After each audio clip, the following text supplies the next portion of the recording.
ಹಾಗಲಕಾಯಿ ಪಕೋಡ ಅಥವಾ ಪೋಡಿ ಟ್ರೈ ಮಾಡುವ ಸಮಯ. ತುಂಬ ಚೆನ್ನಾಗಾಗಿದೆ, ನನಗಂತೂ ತುಂಬಾ ಇಷ್ಟ ಆಯಿತು.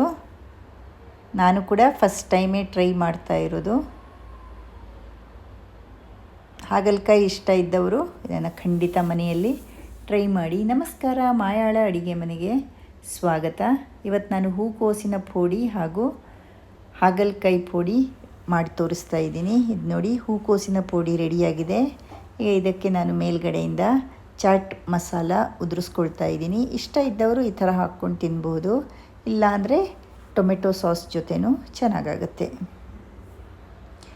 ಯಾರೆಲ್ಲ ನನ್ನ ಚಾನಲ್ ಸಬ್ಸ್ಕ್ರೈಬ್ ಮಾಡಿಲ್ವೋ ಖಂಡಿತ ಸಬ್ಸ್ಕ್ರೈಬ್ ಮಾಡಿ, ಲೈಕ್ ಮಾಡಿ ಹಾಗೂ ಶೇರ್ ಮಾಡಿ.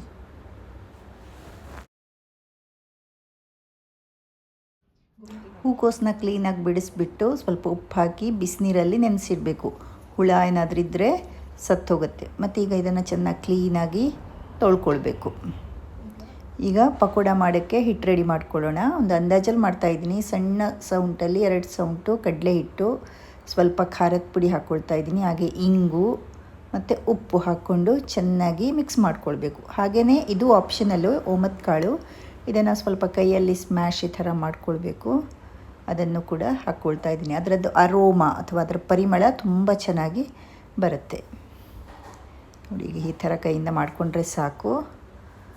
ಈಗ ಇದನ್ನು ಚೆನ್ನಾಗಿ ಮಿಕ್ಸ್ ಮಾಡಿ ಸ್ವಲ್ಪನೇ ನೀರು ಹಾಕ್ಕೊಂಡು ಕಲಿಸ್ಕೊಳ್ಬೇಕು. ಹಿಟ್ಟನ್ನು ಜಾಸ್ತಿ ತೆಳ್ಳಗೆ ಮಾಡ್ಕೊಳ್ಬಾರ್ದು.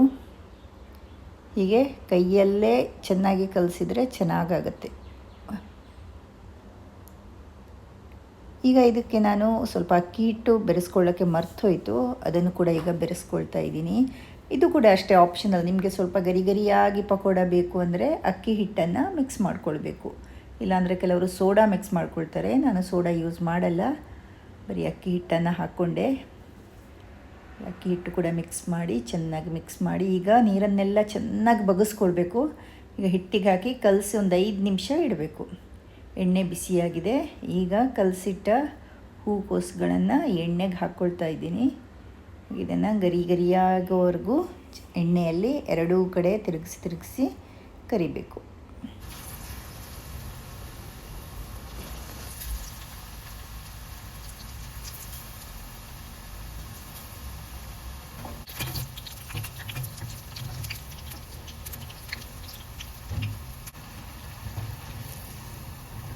ಈಗ ತೆಗಿಯೋಕ್ಕೆ ರೆಡಿ ಆಯಿತು,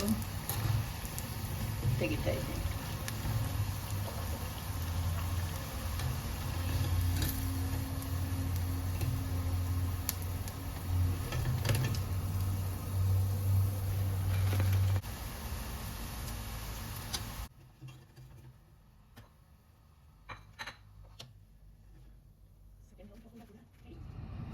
ಫಸ್ಟ್ ಟೈಮ್ ಟ್ರೈ. ಉಳಿದ ಹಿಟ್ಟಿಗೆ ಹಾಗಲಕಾಯಿ ಕಟ್ ಮಾಡಿ ಹಾಕ್ಕೊಳ್ತಾ ಇದ್ದೀನಿ.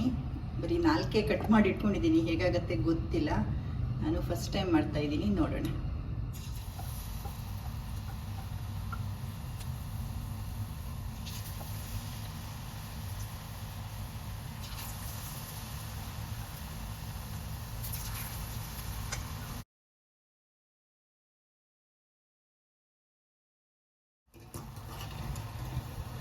ನೋಡಿ, ರೆಡಿ ಆಯಿತು.